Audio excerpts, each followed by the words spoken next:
Do any of you remember Carl Jung? What do we know about him? He was very interesting. He was kind of a contemporary of Freud, but didn't buy into all the things that Freud was doing as far as therapeutically. But he talked about, he was very interested in the subconscious mind. And he said, this is how it looked for him, he said it was kind of like an iceberg, right? And he said the iceberg has, what, 10%? And so he said this was your conscious mind. These guys are now saying it's less, but he said there was 10%, and then the iceberg goes down and 90%. Now he said he broke the subconscious mind into two parts. Do you remember does anyone remember what these parts were? What? Is it like behaviors and norms? No. There was, he actually called it not subconscious but unconscious. And he called this one the personal unconscious. Do you remember what he said the other one was? Does anyone remember? You probably saw this for a minute in your psych whatever class, and it just went, because it wasn't interesting then. It'd be really interesting in this class. Collective? The collective unconscious, yeah. Now, this is where this personal unconscious has to do with everything that has ever happened to you personally is in that memory bank. That's kind of what partly he was referring to here. He said, all of the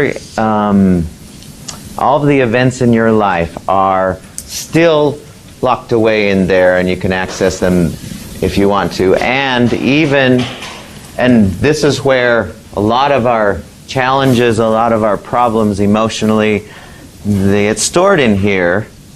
They get stored in there, and like when you're getting your hair cut, out of the blue, suddenly you're crying, you can't figure out why, or you're shy for no apparent reason. There's no reason to be shy, except that you've chosen to be, or you're running the program of shy. You just are. Well, you aren't, but your subconscious mind that's running the show is. So you really can't help it. Unless you can. But we don't think, well, and I say that because, when I said, how many of you are bad at math? You don't even question that. Of course I'm bad at math. Look what I do. You can't help it. Unless you figure out how to play with this program, until you figure out how to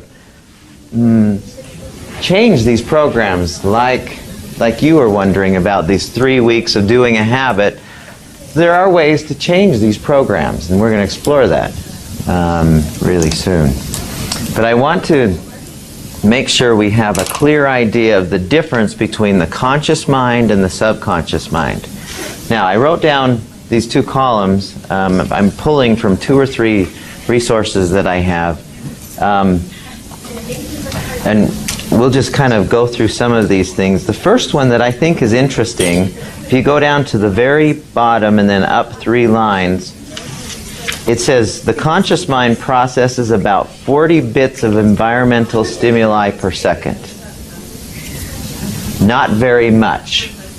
Within a second's time, it can take in about 40 bits of information and have an awareness of it.